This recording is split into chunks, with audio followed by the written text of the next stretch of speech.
Hi viewers, இன்றைக்கி பாருங்களேன் தோட்டத்து சமையலில் நெக்ஸ்ட்டு என்ன வீடியோ போட போகிறேன்னு பாருங்களேன். இது ஃபுல்லாக பச்சை மிளகாங்க. ஆக்சுவலி நம்ம எல்லாமே தோட்டத்தில் இருக்கிற பொருள் வச்சு தான் எல்லா சமையலுமே செய்வோம். இன்றைக்கி நான் தோட்டத்துக்கு வந்திருந்தேன். மோஸ்ட்லி இங்கே எல்லாம் முள்ளங்கி, பாலக்கீரை இந்த மாதிரி நிறையா செஞ்சு எங்களுக்கு அழுத்து போச்சுங்க. அதனால் இன்றைக்கி புதுசாக ஏதாவது ட்ரை பண்ணலான்னு பார்க்கலான்ட்டு போயிருந்தேன். ஸோ அதை எப்பயும் போல் அங்கே இருக்கிற நம்ம பச்சை மிளகா, வெங்காயம், தக்காளி எல்லாமே நம்ம செடியிலேயே டேரெக்டாக செடியிலேருந்தே ஃபுல்லாக எல்லாமே பறிச்சிட்டோங்க. இங்கே பாருங்களேன், பறிச்சுட்டு சரி கடைசியாக என்ன செடி இருக்குது பார்க்க போகிறப்ப எல்லாமே ஆல்ரெடி நான் பண்ணதாகவே இருந்துச்சு. இன்னும் முள்ளங்கிலாம் பண்ணல, பட் எனக்கு இப்போதைக்கு அது சாப்பிட்ற மூடு இல்லை. சரி ஓகே, நம்ம வேறு ஏதாவது ட்ரை பண்ணலான்னு பார்த்த போனேன். கீழே பாருங்கள் நெல் நட்டுருந்தோம். அந்த நெல் தாங்க, நெல் வயல் இது எங்களுது. இதுக்கு முன்னாடி பார்த்திங்கன்னா கொஞ்சம் அந்த சுண்டக்காய் செடி இருந்துச்சுங்க, என் கண்ணில் பட்டுருச்சு. உடனே எங்கள் அம்மாவை சுண்டக்காய் பறிக்க சொல்லி கேட்டேன். நான் சுண்டக்காய் கிரேவி நான் பண்ணி ரொம்ப நாள் ஆச்சு. இந்த சுண்டக்காய் பார்த்திங்கன்னா கசக்கவே கசக்காதுங்க, சூப்பராக இருக்கும். நல்லா எண்ணெயில் வதக்கி சாப்பிட்டா அவ்வளோ டேஸ்ட்டாக இருக்கும். சரின்னு காய்கறியெல்லாம் விட்டுட்டு கடைசியாக நான் சுண்டைக்காய் பண்ணிட்டேங்க. இன்றைக்கி இதை செய்யலாம் அப்படின்ட்டு ஒரு பிளான் பண்ணி வந்துட்டேன்.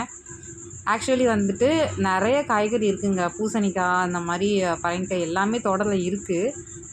அவரைக்காய் நீங்களே பார்த்துருப்பீங்க, இதுக்கு முன்னாடி பண்ணது எல்லாமே இருக்குது. பட்டு காய்கறியாக சாப்பிட்றதுக்கு இது மாதிரி கொஞ்சம் ட்ரை பண்ணேன். சுண்டைக்காய் சாப்பிட்டு ரொம்ப நாள் ஆச்சு. சரி செய்யலான்னு பிளான் பண்ணி தான் பண்ணேன். அதுக்காக சுண்டைக்காயை கொஞ்சம் பறித்து இடித்து வச்சுக்கிட்டேங்க. இதில் பார்த்திங்கன்னா பூண்டு, சின்ன வெங்காயம், தக்காளி, பச்சை மிளகா எல்லாமே நம்ம தோட்டத்தில் இருந்தது தான். எல்லாமே அரிஞ்சு வச்சுக்கிட்டாச்சு. ஆக்சுவலி இது செய்கிறது ரொம்ப சிம்பிளுங்க. இந்த மாதிரி ரெடி பண்ணி வச்சுட்டா ரொம்ப சிம்பிள். சட்டியில் பார்த்திங்கன்னா எண்ணெய் ஊற்றிட்டு இந்த மாதிரி கொஞ்சம் ஜீரகம், கடுகு, சோம்பு 3மே கலந்து நான் என்ன பண்ணுவேன், எப்போயுமே பார்த்திங்கன்னா கடலை எண்ணெயில் கொஞ்சம் நல்லெண்ணெய் கலந்துக்குவேங்க. அதனால தான் கலர் இந்த கலரில் இருக்குது. ஏன்னா இது ப்யூர் நல்லெண்ணெய். கருப்பு எள்ளில் பண்ணனால கொஞ்சம் ஆயில் பிளாக்காக இருக்குது, அவ்வளோதான்.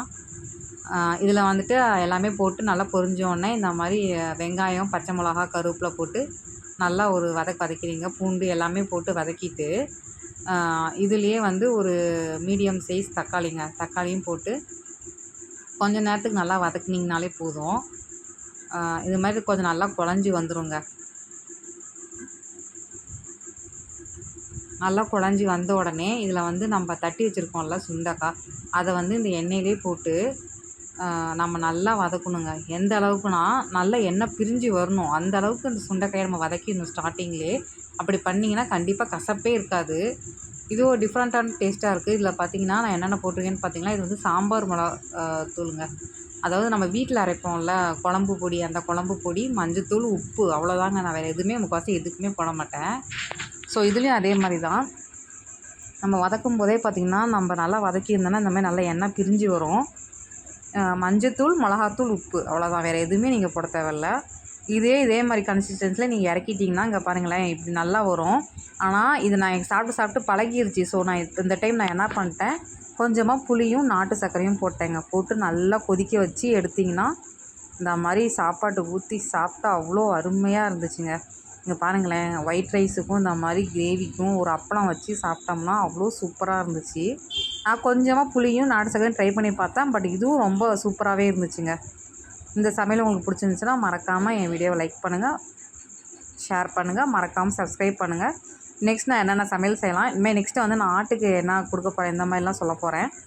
மறக்காமல் என் வீடியோவை சப்ஸ்கிரைப் பண்ணிவிட்டு பாருங்கள், உங்களுக்கும் கண்டிப்பாக பிடிக்கும்.